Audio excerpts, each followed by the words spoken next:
Hello and welcome to the latest edition of Central Coast Newspapers Video News. I'm Jackie Pearson. Today we're filming from the office of the Federal Member for Robertson, Ms Lucy Wicks. Welcome, Lucy. Thank you so much for making time to see us. So it's been a busy week, hasn't it? It's been a busy year. That's true. Well, look, there's a lot of things that are happening down in Canberra, but one of the things I'm particularly excited about is actually what's happening here on the Central Coast, Jackie.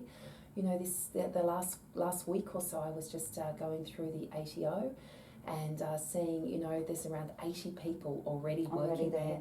That's really exciting for me, and to see that there'll be a couple of hundred in just a few weeks, and they call it onboarding, but basically it means starting, a couple of dozen people every week thereafter to work up to 600 jobs. That's pretty exciting for me. Sue Sinclair, the Deputy Commissioner, spoke with me last week and explained that because most of them are new, they have to recruit and integrate gradually so that they all get a chance to go through induction. So it's really exciting, and it's certainly a conversation starter. It's something I hear when I talk to people on train stations. Some emails are coming in. How can I get a job with the ATO?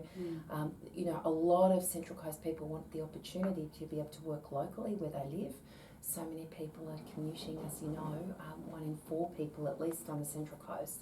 And I've seen some figures somewhere that said it could be as high as 1 in 3 in my electorate in the lower part of the Central Coast. It's actually higher. So whatever we can do to actually make sure we create new jobs and new local opportunities for people to work where they live, I think is a great Christmas present for anyone. Speaking about working where you live, you go off to Canberra. I wanted to start our conversation by picking your brains a bit about how you got into politics, how and why. What started the journey for you?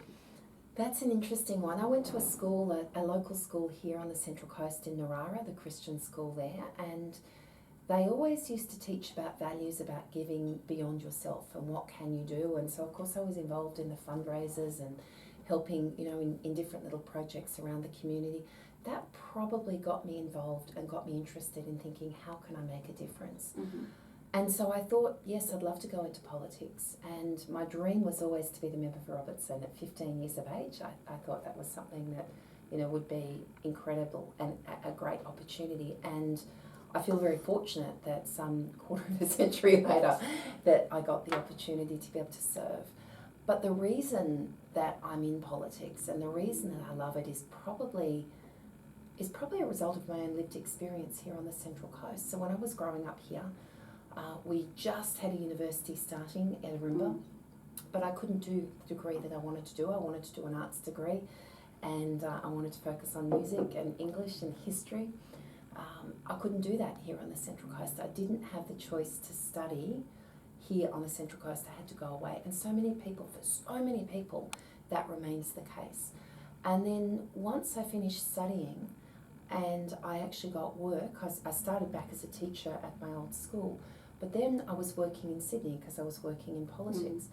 And my husband was also commuting, and we were commuting long hours, and you'd sort of leave 6 in the morning and you'd return home late, and then you'd do the whole thing over again. And that experience for me has actually probably shaped some of my interest in seeing how can we transform this beautiful region. It's got to be one of the most beautiful regions in the best country in the world. It's just extraordinary.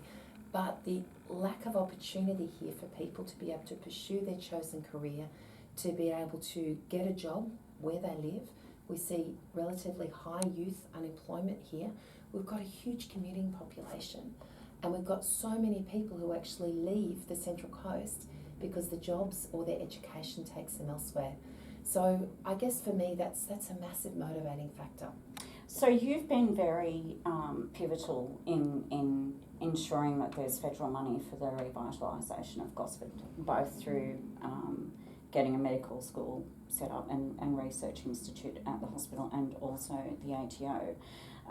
That university presence, I know you're a champion of education. How do you think Arimba campus is going? And there's still debate about whether another university presence, perhaps in the CBD or in the north of, not in your electorate of course, in the northern part of the coast is necessary. Do you have a position on what the coast needs to ensure that it has the higher education available, so that future generations, your children, don't have to go out of area to study? Well, firstly, I just want to say I think the Newcastle University is an extraordinary university, and you look at what it's actually achieved in, I think it's a little over 50 years old now, and you look at what it's achieved, and it's extraordinary. It really is going from strength to strength. And yes, I'm a graduate of Sydney University, but I'm extraordinarily proud that we have this relationship. The Central Coast has a unique and a deep ongoing relationship with the University of Newcastle. I think there is room for growth, absolutely, here on the Central Coast. I would love to see people and students from Sydney, from Melbourne, from overseas, from all over the place, actually say, when I go to university to study X, I want that to be in Gosford. I would love to see that. Does that mean there's not a place for the Ourimbah campus? No, absolutely not. But is there room for growth in terms of the university sector? I think absolutely here on the Central Coast, absolutely. One of the reasons I was so passionate about really seeing the fulfilment of a long-held dream to see a university campus in Gosford, that's not my dream, that's the dream of the Central Coast, it's the dream of successive councils. So many people have been talking about it, and it really is fantastic to see that, we've already got the foundations in place. Work is happening as we speak, construction is happening of the building, and in 2020, 2021 the first students are going to come through that medical university, and that's awesome. And there's around 600 places there's 150 for GPs, for doctors, and then around 450 for allied health professionals. That doesn't negate what's actually already happening at Ourimbah, and we're working very, very closely with the outstanding dean of the Central Coast campus, Brock Glenn, on what we can actually look at doing.